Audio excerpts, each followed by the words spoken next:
আসসালামু আলাইকুম প্রিয় শিক্ষার্থীরা, তোমরা নিশ্চয়ই ভালো আছো। আহ, দীর্ঘদিন বন্ধের পর আমাদের দেশের পরিস্থিতি এখনো স্বাভাবিক হয়নি, যদিও তারপরেও আমাদের কলেজ খোলা সম্ভব হচ্ছে না। তার জন্যে এই জন্যে আমরা লাইভ কার্যক্রম চালিয়ে যাচ্ছি, তোমরা জানো। তো লাইভ কার্যক্রমের ক্লাস গতকাল থেকে শুরু হয়েছে, আজকে আমাদের দ্বিতীয় দিন লাইভ ক্লাসে। তো অনেকদিন বন্ধ, তোমাদের বন্ধ নিশ্চয়ই ভালো কেটেছে। যারা অনেকে হয়তো দাদুর বাড়ি, নানার বাড়ি গিয়েছো ঈদ আনন্দ উপভোগ করতে। তো আশা করি সবাই ভালোভাবে ঈদ আনন্দ উপভোগ করেছো। এখন আবার আমাদের রেগুলার রুটিন কার্যক্রম অনুসারে আমরা এখন কাজ করছি। হ্যাঁ, তো যাই হোক, তোমরা যারা যুক্ত হচ্ছ তারা নিজের নাম, রোল নাম্বার, সরি নাম না, শুধু রোল নাম্বারটা কমেন্ট সেকশনে লিখে দিবে অ্যাটেন্ডেন্সের জন্য ব্যাপারটা। হ্যাঁ, তোমরা জানো আগেও ক্লাস করেছো, তখন অ্যাটেন্ডেন্স নেওয়া হয়েছিল এভাবে। ইমাম মেহেদি, হ্যাঁ ওয়ালাইকুম আসসালাম, আশা করি সবাই ভালো আছো। যাই হোক, ঈদ আনন্দ সরাসরি থাকলে হয়তো আমরা ঈদ আনন্দ শেয়ার করতাম, নিজেদের ঈদটা কেমন কাটলো। হ্যাঁ, যাই হোক, আমার ঈদ আল্লাহর রহমতে অনেক ভালো কেটেছে। আমরা এখানে, আমি গ্রামেই ছিলাম, অনেক আগে থেকেই চলে এসেছিলাম গ্রামে। তো এখানে গ্রামে সব সময় একটা উৎসব মুখর পরিবেশ থাকে, সবাই আনন্দেই থাকে। হ্যাঁ, ওকে, যাই হোক, তো তোমাদের ঈদ, আশা করি সবার ঈদ ভালো কেটেছে। আমাদের এদিকে অনেকেই হয়তো জানো, এখানে অনেক বন্যা হচ্ছিল, বৃষ্টির মধ্যে, বৃষ্টি ছিল অনেকদিন, বন্যা ছিল। তো এখন বন্যা অনেকটা কেটে গেছে, খাল বিল শুকিয়ে গেছে, ক্ষেত শুকিয়ে আছে। গতকালকে অনেক মাছ ধরেছি। আমাদের একটা জমি ছিল অনেক বড়, এটা মোটর দিয়ে পানি সেচে অনেক মাছ পেয়েছি, প্রায় 1.5 বালতি হবে মাছ পেয়েছি, অনেক মাছ। হ্যাঁ, তো যারা ক্লাস করছো, শুনছো, সবাইকে সবার দাওয়াত থাকলো তোমাদের মাছ ভাজা দিয়ে ভাত খাওয়া, শুধু মাছ ভাজা, অন্য কিছু না। হ্যাঁ, ওকে, যাই হোক, আমরা ক্লাস করব। হ্যাঁ, আমাদের বন্ধের আগে আমরা যে ক্লাসগুলো করেছি, ক্লাসগুলোতে আমরা ধারাবাহিকতা অনুসারে আজকে 15 নম্বর ক্লাস, না 16 নম্বর ক্লাস, তাই না? আজকে হ্যাঁ 16 নম্বর ক্লাস। তো 16 নম্বর ক্লাসের মধ্যে আমরা দ্বিতীয় পত্রের 4র্থ অধ্যায় শুরু করেছি। সর্বশেষ আমরা 4র্থ অধ্যায় শুরু করেছিলাম। 4র্থ অধ্যায়ের মধ্যে আমরা 2টা লেকচার দিয়েছি প্রাথমিক ধারণা অনুসারে। 2টা লেকচার, হ্যাঁ 2টা লেকচার হয়েছে। প্রাথমিক ধারণা ছিল হচ্ছে গিয়ে বিভিন্ন পদ, টার্ম, যেমন ছিল পরিবাহিতা, তড়িৎ বিশ্লেষণ, হ্যাঁ আপেক্ষিক পরিবাহিতা, তুল্য পরিবাহিতা, এই বিষয়গুলো ছিল। হয়তো সাউন্ড, হ্যাঁ তুল্য পরিবাহিতা, এই বিষয়গুলো ছিল।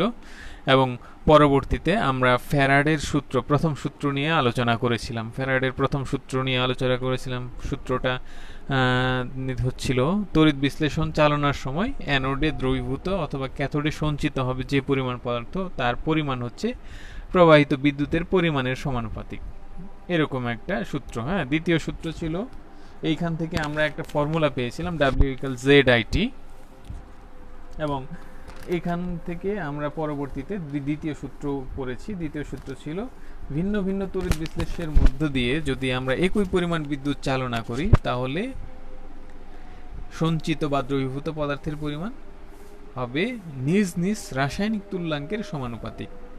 এই ছিল 2টা সূত্র। 2টা সূত্রের মূল কথা যেটা, এটা দুটাই একই, যে W=ZIT, দুটা থেকে এই জায়গাটা আসা যায়। ঠিক আছে, তো আমরা একটা থেকে W=ZIT পেয়েছিলাম, দ্বিতীয়টা থেকে আমি আর দেখাইনি তোমাদের। তো আজকে আমরা কিছু গাণিতিক সমস্যার সমাধান করব, ফ্যারাডের তড়িৎ বিশ্লেষণ সূত্র বিষয়ক গাণিতিক সমস্যা সমাধান করব। আমরা একটা সমাধান করেছিলাম, আমি তোমাদের বলেছিলাম যে তোমরা তোমাদের বইয়ের যে অ্যাক্টিভিটি থাকে বা নিজে করো সেকশন থাকে, বা অনুশীলনী বলতে পারো, এখানে এক এক বই এক একবার নামে আছে। এই অংশে অনেকগুলো প্র্যাকটিস ছিল, তোমরা করেছো কিনা জানি না। তো আজকে আমরা দুটো প্র্যাকটিস করব এই জায়গা থেকে, যে এই ফ্যারাডের তড়িৎ বিশ্লেষণ সূত্র থেকে দুটো প্র্যাকটিস, গাণিতিক সমস্যার প্র্যাকটিস করব। আর যারা দেখছো তারা আমার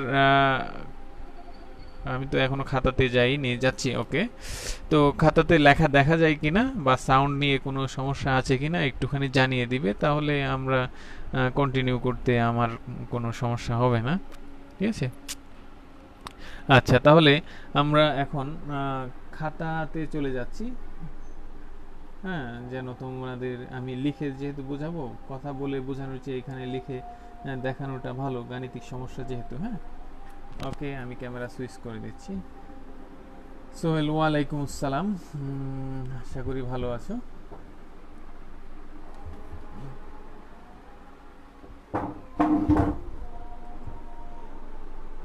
আমি ক্যামেরাটা সেট আপ করে নিচ্ছি আগে। হ্যাঁ,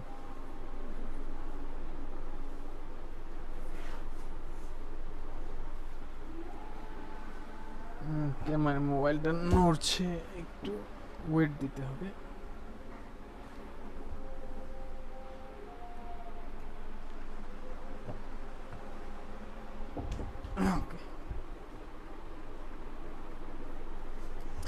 এটা আমাদের গত ক্লাসের শেষ অংশ ছিল, যে আমরা এখানে আলোচনা করেছিলাম যে একটা গাণিতিক সমস্যা করেছিলাম কপারের জলীয় দ্রবণে।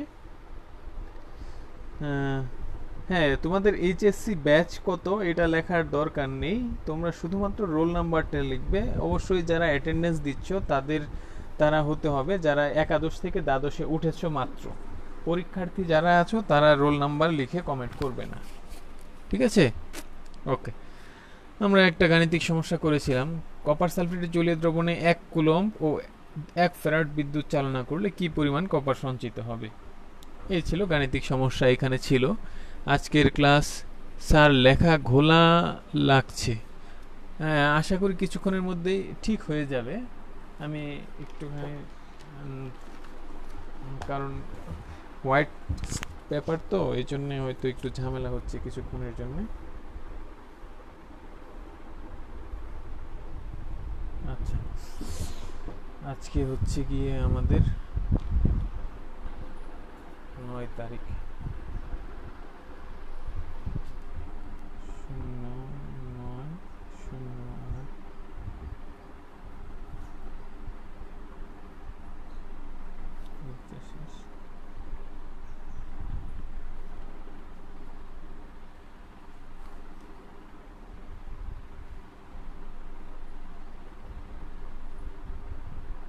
চতুর্থ অধ্যায়।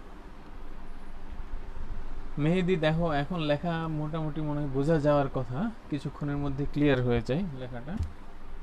ওকে, যাই হোক, আমরা এইখান থেকে দুইটা গাণিতিক সমস্যা করব। আমরা ফ্যারাডের তড়িৎ বিশ্লেষণের প্রথম সূত্র অনুসারে যে ফর্মুলাটা পেয়েছিলাম, ফর্মুলাটা ছিল W = ZIT, যেখানে W হচ্ছে সঞ্চিত অথবা দ্রবীভূত পদার্থের পরিমাণ, Z ছিল তড়িৎ রাসায়নিক তুল্যাঙ্ক, I ছিল হচ্ছে গিয়ে আমাদের তড়িৎ প্রবাহ মাত্রা অ্যাম্পিয়ার এককে, আর সময় সেকেন্ড এককে। ওকে, থ্যাংক ইউ মেহেদি। আচ্ছা, এই ছিল আমাদের ফর্মুলা। তো এই ফর্মুলা থেকে আমরা জেডকে আমরা একটুখানি বলেছিলাম, জেডকে আমরা আগের লেকচারে একটুখানি ফিরে যাচ্ছি আমরা বিষয়গুলো একটু ক্লিয়ার করার জন্য।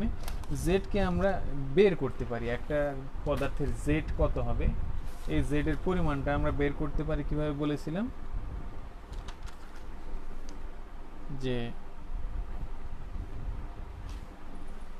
এই তড়িৎ রাসায়নিক তুল্যাঙ্ক কিভাবে বের করতে হয় সেটা আমরা বের করা শিখেছিলাম, যে E/ফ্যারাড।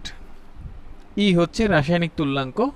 রাসায়নিক তুল্যাঙ্ক কিভাবে বের করতে হয়, 1 মোল পদার্থের পরিমাণকে তার মোলের যোজনী দ্বারা ভাগ করতে হয়, ভাগ করলে আমাদের চলে আসে। তাহলে এই অনুসারে আমরা কপারেরটা বের করেছিলাম জেড এবং জিঙ্কের জেড বের করেছিলাম, বা তড়িৎ রাসায়নিক তুল্যাঙ্ক বের করেছিলাম। তাহলে আমরা জানি কিভাবে জেড বের করতে হয়।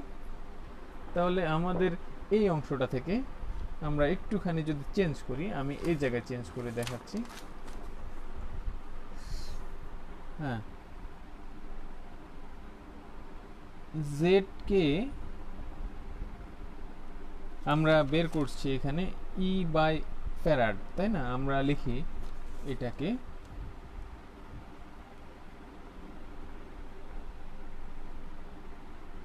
এম। এম হচ্ছে পারমাণবিক ভর,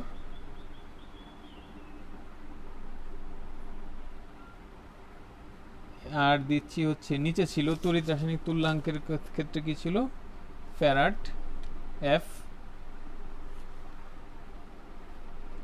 আর এখানে যোজনী ছিল, যোজনীটাকে আমরা দিচ্ছি হচ্ছে গিয়ে শুধু জেড কে পরিবর্তন করছি, আমাদের এখানে আই টি দুটা আছে, শুধু জেড কে আমরা ফর্মুলাতে নিয়ে আসার চেষ্টা করছি একটুখানি, এম এফ।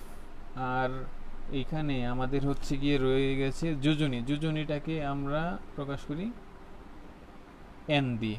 যোজনী যতগুলো ইলেকট্রন আদান প্রদান হয় সেই এই অংশে আমরা তা বসাবো।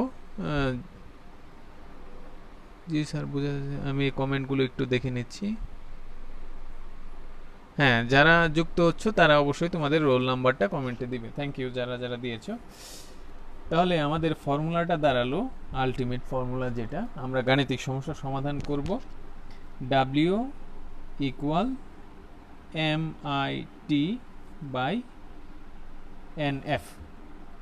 এখানে আমি এই অংশটা কোত্থেকে পেলাম, এই অংশটা হচ্ছে জেড কে যদি আমরা ভাঙাই, কোনো পদার্থের জেড বের করার সূত্র বা কিভাবে জেড বের করতে হবে এটা তো আমি শিখিয়েছি, ওই জায়গা থেকে আমরা আর কি এই অংশটাকে ফর্মুলাতে নিয়ে আসলাম, যেন আমাদের গাণিতিক সমস্যা সমাধান করতে কোনো ঝামেলা না হয়। হ্যাঁ,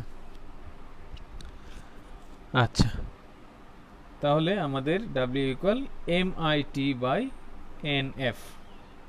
এম কি? এম হচ্ছে 1 মোল পরিমাণ, 1 মোল পরিমাণ। এন হচ্ছে চার্জ বা আদান প্রদান, চার্জ যে ইলেকট্রন আদান প্রদান সংখ্যাটা এটা। এফ হচ্ছে 96500 কোলম্ব। ঠিক আছে, চার্জের কিন্তু একক ছাড়া চার্জের সংখ্যা, ঠিক আছে, চার্জের সংখ্যা এখানে কিন্তু একক ছাড়া এটা, ঠিক আছে, এত কুলম্ব। তাহলে এই ফর্মুলা দিয়ে আমরা গাণিতিক সমস্যা সমাধান করব। আমরা W equal Z I T ব্যবহার করতে পারি অথবা W equal M I T by N F, এই দুইটা ফর্মুলা ব্যবহার করতে পারি। আর কোনো কোনো সমস্যার ক্ষেত্রে, সমাধানের ক্ষেত্রে আমরা দেখতে পারবো যে দুটো উপায়ে করা যায়, ফর্মুলা দিয়েও করা যায় এবং আমি তোমাদের আগের দিন যেভাবে দেখিয়েছিলাম ঐকিক নিয়ম আকারে এভাবেও করা যায়। ঠিক আছে, তাহলে আমরা আজকে একটা প্র্যাকটিস করব। আজকের বিষয় ছিল গাণিতিক সমস্যা।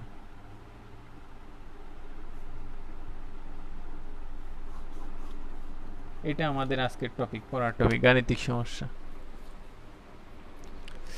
ওকে, তাহলে আমি একটা প্রশ্ন দেখছি, এই এক্সারসাইজ 1 আজকের ক্লাসের জন্য এক্সারসাইজ 1, গতদিন আমরা করেছিলাম, ওটা 1 নম্বর ছিল যদিও। আচ্ছা, সালফিউরিক অ্যাসিডের জলীয় দ্রবণে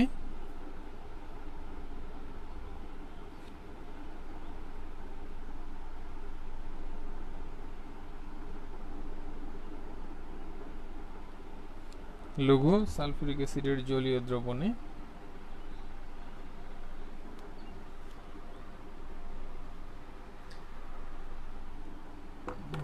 কত, আমরা 10 এম্পিয়ার না 5 এম্পিয়ার দিই, 5 এম্পিয়ার বিদ্যুৎ,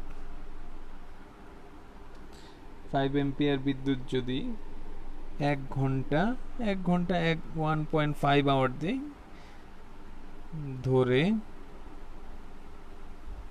চালনা করলে কত মোল হাইড্রোজেন, কত মোল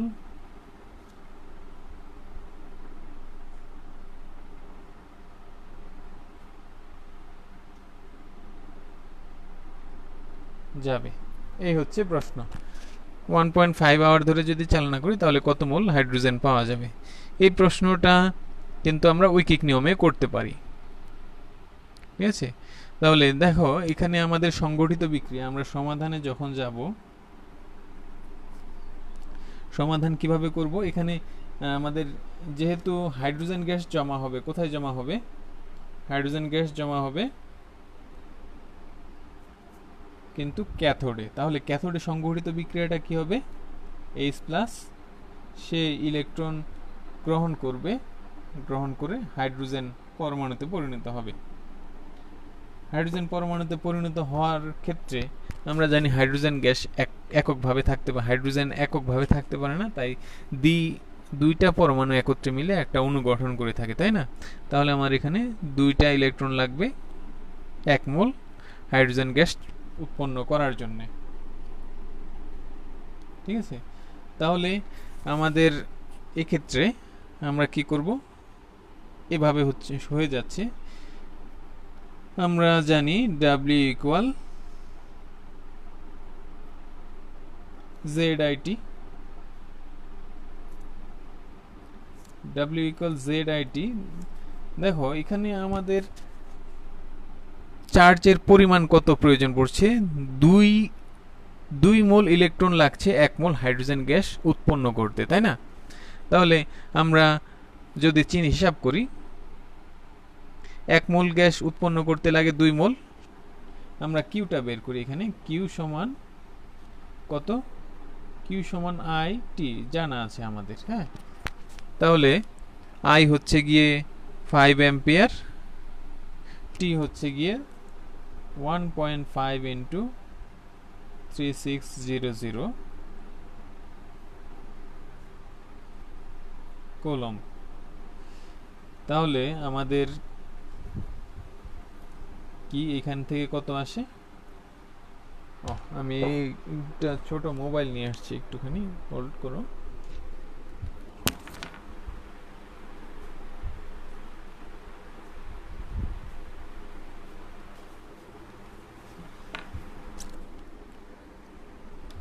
সরি, তাহলে আমাদের হচ্ছে 5 ইন্টু 1.5 ইন্টু 3600, তাহলে আসলো 27000 কুলম্ব। তাহলে কিউ এর পরিমাণ পেয়ে গেলাম, এত কুলম্ব চার্জ। আমরা জানি এখানে যে 2 মোল ইলেকট্রন লাগবে 1 মোল হাইড্রোজেন উৎপন্ন করার জন্য। তাহলে এই এতটুকু চার্জ দিয়ে আমরা কত মোল হাইড্রোজেন উৎপন্ন করতে পারবো, আমরা ফর্মুলাতে না গিয়ে এটা ঐকিক নিয়মে শেষ করি, তাহলে ভালো হবে। তাহলে 2 মোল ইলেকট্রন বা 1 মোল ইলেকট্রনের চার্জ কত, আমরা জানি 96500 কুলম্ব। হ্যাঁ, তাহলে আমরা লিখব 96500 কুলম্বকে আমরা দ্বিগুণ করি, 96500 ইন্টু 2, তাহলে হচ্ছে 193,000 কুলম্ব চার্জ দিয়ে উৎপন্ন হয়, চার্জ দিয়ে সঞ্চিত হয় 2 মোল H2। এইদিকে মনে হয় না দেখা যাওয়ার কথা, একটু অন্ধকার দেখা যাচ্ছিল আমার এখানে। ওকে, থ্যাংক ইউ একলিল। 2 মোল হাইড্রোজেন গ্যাস সঞ্চিত, 2 মোল সঞ্চিত, সরি 1 মোল সঞ্চিত, এত কুলম্ব দিয়ে 1 মোল। তাহলে আমরা ঐকিক নিয়মে 27000 কুলম্ব দিয়ে সঞ্চিত হবে 27000 ডিভাইডেড বাই 193,000 মোল, এটা ইকুয়াল হয়। তাহলে আমার আসছে এত 27000 ডিভাইড বাই 193,000, তাহলে আসছে 0.1398 মোলের ক্ষেত্রে এইখানে মোলের ক্ষেত্রে সংখ্যাটাকে যত বেশি পারা যায়, 4 ঘর থেকে বেশি অতিরিক্ত, দশমিকের পর আমি তোমাদের ক্লাসে বলেছিলাম যে দশমিকের পর তোমরা 4 ঘর ব্যবহার করবে, এর চেয়ে বেশি ব্যবহার করবে। মোল যেহেতু সংখ্যাটা বড়, মানে পরিমাণটা বড়, কিন্তু গ্রাম হিসেবে এটার পরিমাণটাকে ওভাবে একটু ছোট দেখায়, কিন্তু সংখ্যাটাকে আমরা দশমিকের পর বেশি ঘর লিখব। 0.1398996, শেষের ঘরে আমি আসন্ন করলাম 4, এত মোল। ঠিক আছে, তাহলে আমরা পেয়ে গেলাম কত মোল। তাহলে এই মোলটাকে আমাদের প্রশ্ন যদি বলতো কত মোল, না বলে যদি বলতো কত গ্রাম, তাহলে মোল থেকে আমরা গ্রামে কনভার্ট করে ফেলতাম, তাই না? তাহলে মোল থেকে আমরা গ্রামে কনভার্ট করলে আমরা গ্রাম পেয়ে যান। যদি বলতো আমাদের কত লিটার হাইড্রোজেন গ্যাস পাওয়া যাবে, বা উৎপন্ন হাইড্রোজেন গ্যাসের পরিমাণ কত লিটার হবে, তাহলে আমরা ট্রান্সফর্ম করব এই অংশটাকে। ঠিক আছে, আমি একটুখানি এইটার সেকেন্ড অংশ যাচ্ছি। যদি বলতো খ, এটাকে আমি ক বলে, সরি, এই অংশ ক, এটা খ, গ্রাম, লিটার, খ, গ, তিনটা প্রশ্ন। হ্যাঁ, কত মোল, কত গ্রাম, কত লিটার, এটা আশা করি তোমরা নিজেরাই করতে পারবে। আমি শুধু লিটারটা দেখিয়ে দিচ্ছি, কারণ মোল থেকে লিটার কনভার্ট করতে তোমাদের ঝামেলা হতে পারে। তাহলে গ্রাম দেখাচ্ছি না, গ, গ অংশের সমাধান করে দিচ্ছি। তাহলে কত লিটার হবে, আমাদের জানা আছে প্রমাণ তাপমাত্রা ও চাপে, অর্থাৎ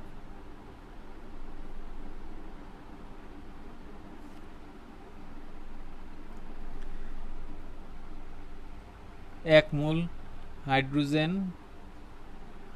গ্যাস 22.414 লিটার, 22.4 লিটার, 22.414 লিটার, এটা সরি 22.414 লিটার, দুইটাই ব্যবহার করি, কিন্তু পরিমাণ যখন আমরা হিসাব করব একুরেট লেখার চেষ্টা করব। হ্যাঁ, ওকে, তাহলে আমাদের 0.1398964 মোল সমান কত লিটার হবে, এত ইন্টু 22.414, 0.1398964 ইন্টু 22.414 লিটার। তাহলে এই সংখ্যাটাকে যদি আমরা গুণ করি ইন্টু 22.4414, আমাদের আসলো 3.1356 লিটার। এই তাহলে আমাদের এই অংশটুকু হচ্ছে গিয়ে গ অংশের উত্তর, হয়তো দেখা যায়নি, সরি 22। তাহলে এই অংশটা ট্রান্সফর্ম কিভাবে করতে হয় তোমরা পেয়ে গেছো আশা করি। হ্যাঁ, আমাদের এখানে দুইটা অংশ ছিল। যদি কোনো অঙ্কের মধ্যে বলে কত লিটার গ্যাস উৎপন্ন হলো, কত ml উৎপন্ন হলো, তাহলে এই জাস্ট এখানে থেকে আমরা পরিবর্তন করে নিব এককগুলো। একক পরিবর্তন আমরা দ্বিতীয় পত্রের প্রথম অধ্যায়েও আমরা করেছি, পরিবেশ রসায়ন অধ্যায়ের মধ্যে এখানে ছিল কিভাবে একক পরিবর্তন করতে হয়। ওকে, আমি একটু দেখি তোমরা কমেন্টে কেউ কোনো কিছু প্রশ্ন করলে কিনা, কারণ আমি কমেন্ট দেখছি না, অঙ্কটা নিয়ে ব্যস্ত আছি। আমি একটু কমেন্ট দেখে নিচ্ছি।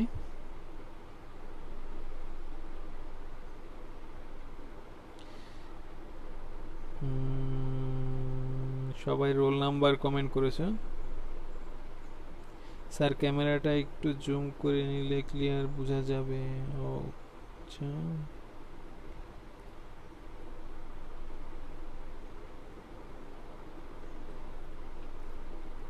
ওকে,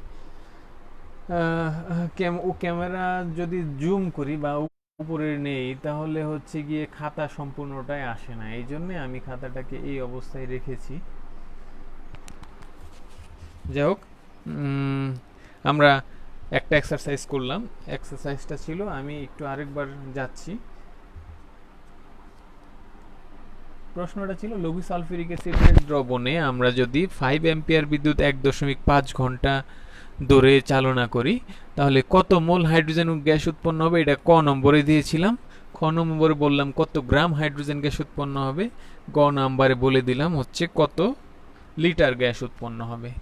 ঠিক আছে, তিনটা প্রশ্ন একই অঙ্ক থেকে যে কোনোভাবে আসতে পারে, তোমাদের আমি এই জন্যে আগেই থেকে এই জিনিসগুলো জানিয়ে দিলাম। এরপর আমরা প্রথমটা সমাধান কিভাবে করব, আমরা জানি W = ZIT বা ZQ। কিউ হচ্ছে চার্জের পরিমাণ, চার্জের পরিমাণটাকে আমরা হিসাব করতে পারি IT ইট দ্বারা, কিউ সমান ইট। তাহলে ইট দিয়ে কাউকে আবার মাথা ফাটিয়ে দিও না, ফ্যারাড সূত্রটা দিয়েছে যদিও। ওকে, তাহলে কি 5 অ্যাম্পিয়ার সময় হচ্ছে গিয়ে 1.5 ঘন্টা, 1.5 ঘন্টাকে আমরা সেকেন্ডে কনভার্ট করে নিলাম, তাহলে 27,000 কুলম্ব হয়ে গেল।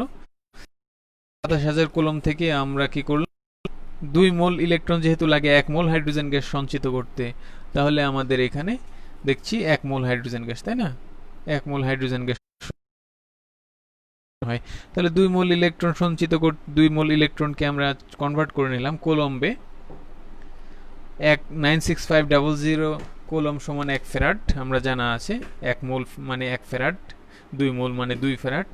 তাহলে 2 ফ্যারাড ইলেকট্রন দিয়ে আমরা সঞ্চিত করতে পারি 1 মোল গ্যাস, তাহলে আমাদের এত 27,000 কুলম্ব দিয়ে কত মোল গ্যাস সঞ্চিত হবে এই পাওয়া গেল।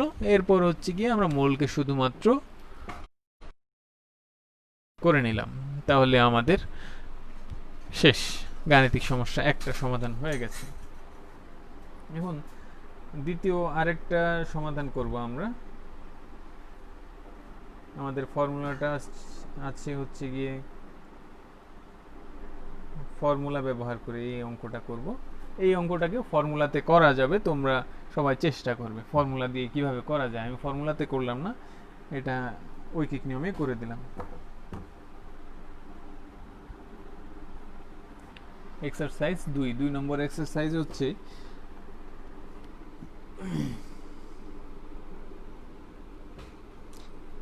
আমরা করব, হ্যাঁ এই প্রশ্নটা আমরা করি, ক্রোমিয়াম এর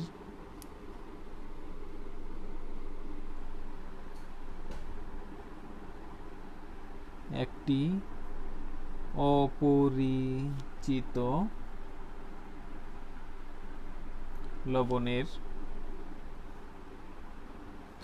গলিত দ্রবণে 10 অ্যাম্প বিদ্যুৎ যদি 1.5 আওয়ার ধরে চালনা করা হয়,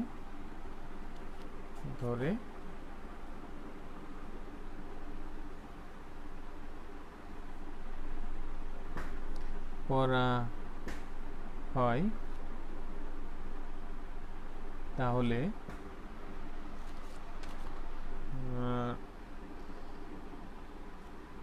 ক্যাথোডে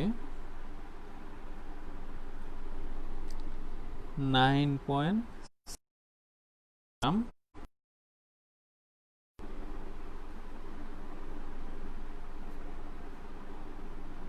পাওয়া যায়।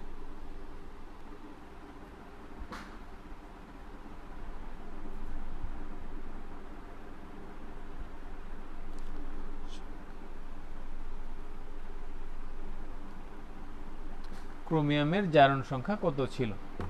আমরা যে অপরিচিত লবণ বলা হচ্ছে কেন, এই লবণটা ক্রোমিয়ামের কত জারণ সংখ্যার লবণ এটা জানা নেই আমাদের। ক্রোমিয়াম তোমরা জানো ট্রানজিশন মেটাল, আমরা পড়েছি বিষয়টা। ক্রোমিয়াম হচ্ছে একটা ট্রানজিশন মেটাল, তাদের একটা বৈশিষ্ট্য হচ্ছে এরা পরিবর্তনশীল জারণ অবস্থা প্রদর্শন করে। তাহলে ক্রোমিয়ামের জারণ অবস্থা কি কি রয়েছে? সবচেয়ে স্টেবল জারণ অবস্থা দুইটা রয়েছে, ক্রোমিয়াম 3+, ক্রোমিয়াম 6+। এখানে কোন লবণটা ছিল এটাই বের করতে হবে, যে 3+ এর লবণ ছিল না 6+ এর লবণ ছিল। আরও মেটা স্টেট আছে, এগুলো স্থায়ী হয় না বেশিক্ষণ, তো আমরা হিসাব করব। এই ফ্যারাডের তড়িৎ বিশ্লেষণ সূত্র প্রয়োগ করে আমরা এই ব্যাপারটাকে, তাহলে আমরা কি কি দেয়া আছে আমরা সূত্রের সাহায্যে এই সমস্যাটার সমাধান করব। কি কি দেয়া আছে? দেয়া আছে ডাব্লিউ দেওয়া আছে কত গ্রাম, 9.71 গ্রাম। আই দেয়া আছে 10 অ্যাম্প। টি দেয়া আছে 1.5 আওয়ার। তাহলে এটাকে আমরা 1.5 ইন্টু 3600 সেকেন্ড লিখে দিচ্ছি। 1.5 ঘন্টা করলে যা আসে 5400 আসে সেকেন্ড, তাই না? ওকে, এখন জেড কে আমরা ডাব্লিউ ইকুয়াল জেড আইটি ফর্মুলাটাকে ব্যবহার করব না, কারণ ডাব্লিউ ইকুয়াল জেড আইটি ফর্মুলাটা যদি আমরা ব্যবহার করি তাহলে জেড বের করতে হয়। জেড বের করার সিস্টেম হচ্ছে 1 মোলের পরিমাণ ডিভাইড বাই তার জারণ অবস্থা ইন্টু ফ্যারাড, যেটা জানা আছে। তাহলে জারণ সংখ্যা যদি আমাদের জানা না থাকে, আর এখানে প্রশ্নটাই হচ্ছে জারণ সংখ্যা বের করতে হবে, তাহলে আমরা জারণ সংখ্যা আমরা জানি না। 1 ফ্যারাড F ইকুয়াল 96500 কোলম, এত। তারপর হচ্ছে গিয়ে এম, ক্রোমিয়ামের পারমাণবিক ভর কত যারা জানো? ও সরি, সম্পূর্ণ ভোলা হয়ে গেছে। এখন দেখা যাচ্ছে না? একটু কমেন্ট করে জানাও তো এখন দেখা যাচ্ছে কিনা। আমার এখানে অনেক বাতাস তো এই জন্য একটুখানি ক্যামেরাটা নাড়াচাড়া করছে বেশি। উপরে একটা ভরা দিয়েছি যদিও, তারপরেও কাজ হচ্ছে না মনে হয়। মেহেদি আরেকবার দেখা তো, এখনো ব্লার আছে।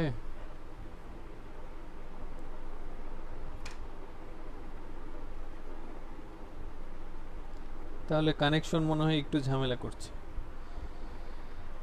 ওকে, থ্যাংক ইউ মেহেদি। ক্রোমিয়ামের পারমাণবিক ভর কত তোমরা বলো, কমেন্টে জানো ক্রোমিয়ামের পারমাণবিক ভর কত।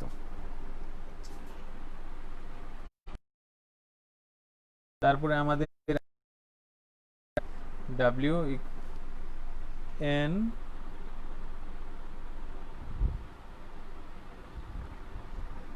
এন সমান আমাদের এখানে what. W equal Z IT না লিখে আমরা সরাসরি ওইটা লিখি। ক্রোমিয়ামের পারমাণবিক সংখ্যা 24, ঠিক আছে। পারমাণবিক ভর কত? 53। আমার তো মনে পড়ছে না এখন, তোমরা একটু দেখে বলো।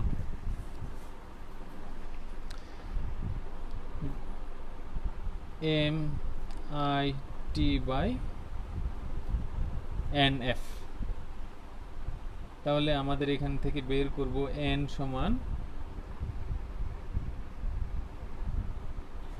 সমান হচ্ছে গিয়ে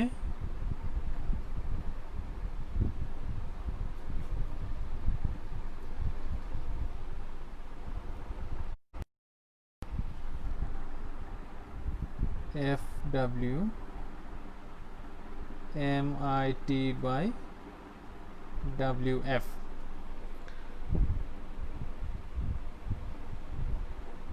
ক্রোমিয়ামের ভর 63.546। Thank you. তাহলে আমরা এখানে জাস্ট মানটা বসিয়ে দিচ্ছি। আমাদের এখানে ফর্মুলা হচ্ছে M I T by W F. N সমান যদি আমরা যখন সমাধান করতে যাব এন এর জন্যে, তাহলে আমরা মান বসিয়ে দিচ্ছি। এম হচ্ছে গিয়ে 63. মেহেদি তুমি দেখো তো 63 কি না। 63 তো হওয়ার কথা না, জিঙ্কের পারমাণবিক ভর 63, 53.546 এরকম হওয়ার কথা মনে হয়। ইন্টু আই হচ্ছে গিয়ে 10, t হচ্ছে গিয়ে 5400 ডিভাইড বাই w হচ্ছে 9.71। না লেখা দেখা গেলেও একটু তোমরা মনে হয় আমার কথা শুনে এই অঙ্কটা করে ফেলতে পারো। 7196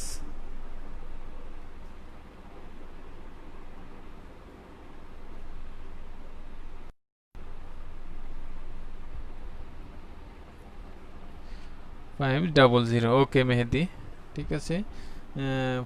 4546। এখন এটা ক্যালকুলেট করি আমরা।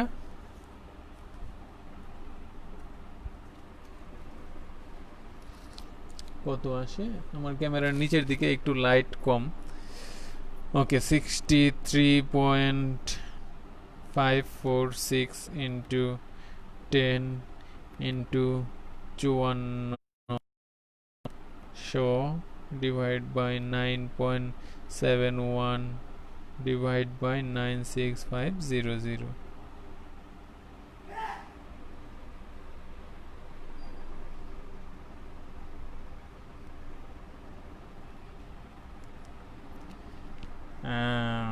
এটা তো এরকম আসছে, তাহলে এই মানটাতে একটু ঝামেলা আছে। আমি দেখে নিচ্ছি ক্রোমিয়ামের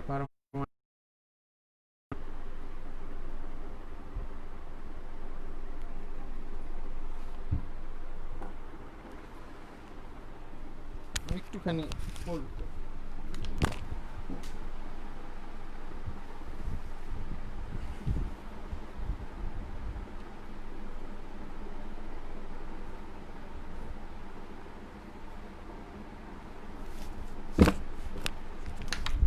ক্রোমিয়ামের পারমাণবিক ভর হবে 52, এই জন্য মানটা এরকম আসছে। হ্যাঁ, এটা 52, 51.99, 51.991, ঠিক আছে, 51.991। আমাদের রেজাল্টের ক্যালকুলেশনটা আমরা একটু করে নিচ্ছি। 63.546 into 51.99।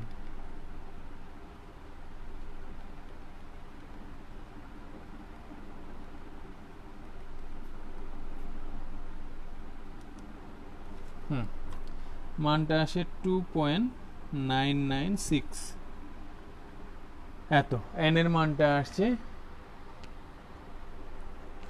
হ্যাঁ ক্রোমিয়ামের এটা হচ্ছে 2.996। দেখো আমাদের জানা আছে যে জারণ সংখ্যা ভগ্নাংশ হতে পারে, আমাদের এখানে বের করতে হবে জারণ সংখ্যা। জারণ সংখ্যা কিন্তু ভগ্নাংশ হতে পারে, তাহলে 2.996, কিন্তু আমরা জানি ক্রোমিয়ামের স্টেবল জারণ সংখ্যা হচ্ছে 3 এবং 6, ঠিক আছে। তাহলে এই হিসেবে এটাকে আমরা আসন্নীকরণ করে নিচ্ছি, আসন্নীকরণ করে এটাকে আমরা 3 লিখছি। কেন লিখছি এটা নিশ্চয়ই তোমরা বুঝতেই পারছো, কারণ ক্রোমিয়ামের স্টেবল জারণ সংখ্যার একেবারে খুব কাছাকাছি মানটা 2.996, তাই না? তাহলে এটাকে এই জন্য আমরা 3 লিখছি। তাহলে আমাদের এই যে দেখো, আমাদের যদি যে কোনো জানা নমুনা হোক, যদি আমরা জানি যে কোন ধাতু দিয়ে তৈরি, তাহলে ওই ধাতুর যত ধরনের পরিবর্তনশীল জারণ অবস্থায় থাকুক না কেন, লবণটাকে আমরা শনাক্তকরণ করতে পারি যে এই লবণটা ক্রোমিয়ামের এত জারণ সংখ্যার ছিল। আমাদের আয়রনের জারণ অবস্থা ভিন্ন রয়েছে, 2+ রয়েছে, 3+ রয়েছে, তাদেরটাকেও আমরা এভাবে হিসাব করে বের করতে পারি যে এই যে লবণটা রয়েছে এটা 2+ না 3+। কিভাবে বের করতে পারি? ফ্যারাডের তড়িৎ বিশ্লেষণ সূত্রের সাহায্যে। আমরা অল্প কিছুক্ষণ তড়িৎ বিশ্লেষণ চালনা করলেই দেখা যাবে যে কত গ্রাম সঞ্চিত হলো। এখানে বলেছিল এই প্রশ্নের জন্য 1.5 আওয়ার।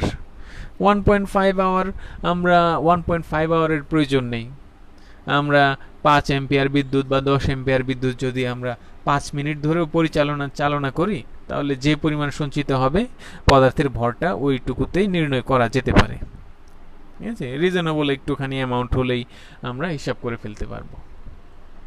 ঠিক আছে? তাহলে আমরা দুইটা গাণিতিক সমস্যা আজকের ক্লাসে করলাম। তোমরা আরও কিছু গাণিতিক সমস্যা আছে, তোমরা নিজেরা করে ফেলবে। এই গাণিতিক সমস্যাগুলো আমাদের সামনে কাজে লাগবে, হালকা করে, তা অত বেশি লাগবে না। তো আমাদের ক্লাসে পর্যাপ্ত সময় নেই, আমরা নতুন একটা টপিক ধরে আগাতে পারবো না, কিন্তু আমি একটুখানি শুরু করে দিচ্ছি। কারণ হচ্ছে আমাদের ক্লাস সংখ্যা জানি না কতটুকু হবে। ফার্স্ট ইয়ার ক্লাস শুরু হয়ে গেলে তখন হয়তো ফার্স্ট ইয়ারে ক্লাস করানো শুরু হতে পারে। আর আমাদের কোর্স প্রায় অনেকটাই শেষের দিকে চলে এসেছে। আমাদের শ্রদ্ধেয় আলমগীর কবির স্যার অ্যালকোহল শনাক্তকরণ করিয়েছেন গতদিন মনে হয়। তো অধ্যায় অনেকটাই শেষের দিকে, আমারও এই অধ্যায় প্রায় শেষের দিকে চলে এসেছি। আমাদের না, শেষের দিকে বলা যাবে না, সরি, প্রথম দিকেই আছি। তবে অধ্যায়টা ছোট, ঠিক আছে? তোমাদের ধাতুর সক্রিয়তা সিরিজ নামে আমরা ক্লাস 9-10-এ একটা পড়া পড়েছি, তাই না? সক্রিয়তা সিরিজ কি? এই সিরিজটা হচ্ছে এমন একটা সারণী যেখানে ধাতুগুলোর সক্রিয়তাকে আমরা বুঝতে পারি। সিরিজে অবস্থান যার উপরের দিকে ওই ধাতুকে আমরা বলি বেশি সক্রিয় ধাতু, যে ধাতুর অবস্থান নিচের দিকে ওই ধাতুকে আমরা বলি কম সক্রিয় ধাতু। তো সক্রিয়তা সিরিজে সবার উপরে স্থান কার? কমেন্টে লিখো দেখি, সবার উপরে কার স্থান রয়েছে? ইলেকট্রোকেমিক্যাল সিরিজের মধ্যে সবার উপরে কার স্থান রয়েছে? সবার উপরে আছে আমাদের লিথিয়াম। লিথিয়াম সবার উপরে, এটা আমরা কিভাবে বের করলাম? এটা আমরা যদি হিসাব করি তাহলে ধাতুর সঙ্গে এক ধাতুর লবণের মধ্যে অন্য একটা ধাতু যদি আমরা বিশুদ্ধ ধাতু দিয়ে দিই, সেই ধাতুটা যদি বিক্রিয়া করে তাহলে আমরা বুঝতে পারবো যে ওই ধাতুর সক্রিয়তা বেশি যে বিক্রিয়া করেছে। যদি বিক্রিয়া না করে তাহলে বুঝবো সেই ধাতুর সক্রিয়তা কম। কারণ এই সক্রিয়তাটাকে আমরা হিসাব করি হচ্ছে বিজারণ বিভব, জারণ বিভব, এই অংশ দ্বারা, বিভব মান দ্বারা আমরা সক্রিয়তা তুলনা করি। লিথিয়ামের প্রমাণ বিজারণ বিভব এটা হচ্ছে 3.04 ভোল্ট, -3.04 ভোল্ট, তো অনেক বেশি। তার নিচে রয়েছে পটাশিয়াম। আমরা আজকের ক্লাসে ডিটেলসে যাব না, আমরা শুধুমাত্র একটুখানি আলোচনা করে নিচ্ছি যে লিথিয়াম, পটাশিয়াম হচ্ছে -2.94, যার সক্রিয়তা বেশি তার প্রমাণ বিজারণ বিভব তত কম, মাইনাস যেহেতু আছে এইসব কম। আমরা এটা সামনের দিনই পড়ব। তো এই তড়িৎদ্বার আমরা জানা আছে, আমি শুধু একটা টার্ম বলে দিচ্ছি। তড়িৎদ্বার কি? তড়িৎদ্বার হচ্ছে আমরা যখন একটা ধাতুর তার এর সাহায্যে কোনো কোষে বিদ্যুৎ চালনা করতে সাহায্য করি, হ্যাঁ, এটাকে আমরা তড়িৎদ্বার বলি, তাই না? এই তড়িৎদ্বার এর সাহায্যে আমরা একটা কোষে ইলেকট্রন প্রবাহ করতে সাহায্য করি। এখন এই তড়িৎদ্বার, আমার একটা পাত্র রয়েছে, এই পাত্রে যখন আমরা একটা লবণের দ্রবণে একটা ধাতুকে প্রবেশ করাবো, তখন এই ধাতুর একটা প্রবণতা থাকবে ইলেকট্রন ত্যাগ করে দ্রবণে চলে যাওয়া, এবং দ্রবণে যে ধাতু আয়নগুলো রয়েছে বা অধাতব আয়ন হতে পারে, যে আয়নগুলো রয়েছে এগুলো কি করবে? দণ্ডে সঞ্চিত হওয়ার একটা টেনশন থাকবে, এদের মধ্যে চিন্তা ভাবনা থাকবে। তো এর মধ্যে এই যে আদান প্রদান হওয়ার একটা প্রবণতা, ইলেকট্রন ছেড়ে দেওয়ার প্রবণতা, ইলেকট্রন গ্রহণের প্রবণতা, এই জায়গা থেকে তাদের এই দণ্ডের সঙ্গে পাত্রের মধ্যে একটা বিভব পার্থক্য সৃষ্টি হয়। এই বিভব পার্থক্যটাকে আমরা বলবো তড়িৎদ্বার বিভব। ঠিক আছে? তাহলে তড়িৎদ্বার বিভব কি? এই সংজ্ঞা দিয়ে আমরা আজকের ক্লাস শেষ করব।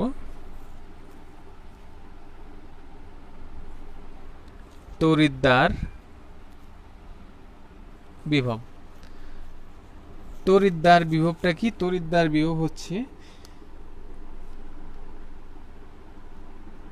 ধাতব পাত ও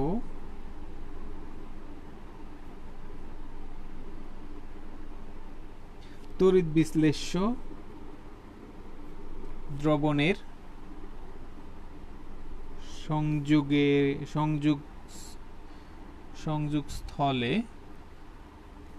সংযোগস্থলে একটি বিভব পার্থক্য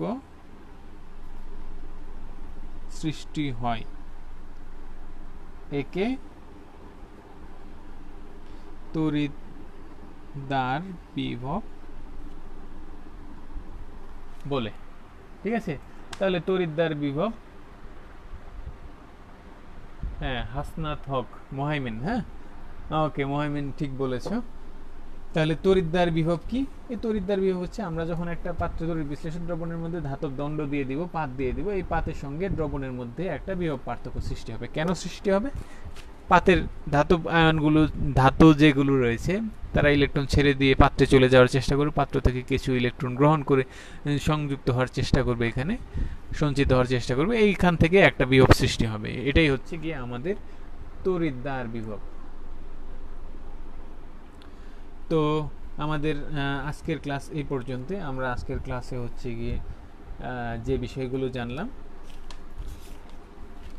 ফ্যারাডের তড়িৎ বিশ্লেষণ সূত্রের একটা প্রায়োগিক দিক, W=ZIT, এই ফর্মুলা ব্যবহার করে কিছু গাণিতিক সমস্যা। W=ZIT সরাসরি ব্যবহার করে আমি গাণিতিক সমস্যা দেখাইনি, আমি ঐকিক নিয়ম দিয়েই করে দিয়েছি। তোমরা ওই অঙ্কটাকে তোমরা হচ্ছে W=ZIT ফর্মুলা দিয়ে করবে, অথবা এই ফর্মুলাটার মডিফাইড ভার্সন যেটা W=MIT/NF, এই ফর্মুলা দিয়ে তোমরা গাণিতিক সমস্যাটা সমাধান করে ফেলবে। ঠিক আছে, আর অন্যান্য যেগুলো আছে এগুলো সমাধান করবে। এবং সর্বশেষ আমরা তড়িৎদ্বার বিভব কি, এই অংশটা জানলাম। এখন আমাদের সামনের ক্লাসে আমরা পড়ব বিজারণ বিভব, জারণ বিভব কি, প্রমাণ তড়িৎদ্বার বিভব কি, এবং হচ্ছে গিয়ে এই তড়িৎদ্বার বিভব বিষয়ক, তড়িৎ বিশ্লেষণ বিষয়ক গাণিতিক সমস্যা। ওয়ালাইকুম আসসালাম। তোমাদের সবাইকে অভিনন্দন জানাচ্ছি যারা এতক্ষণ বসে আমার ক্লাস উপভোগ করলে বা ক্লাস করলে, সবাইকে ধন্যবাদ জানাচ্ছি। এবং আমরা আগামী বুধবার সকাল 11টা থেকে আমাদের আবার কেমিস্ট্রি ক্লাস রয়েছে আমার সঙ্গে। তো সেই পর্যন্ত তোমরা ভালো থাকো, সুস্থ থাকো, নিরাপদে থাকো, স্বাস্থ্যবিধি মেনে বাসায় অবস্থান করো। হ্যাঁ, প্রয়োজনে বাইরে গেলে অবশ্যই স্বাস্থ্যবিধি মেনে বাইরে যাবে। ঠিক আছে, তো সবাইকে ধন্যবাদ জানিয়ে এখানে শেষ করছি। আল্লাহ হাফিজ।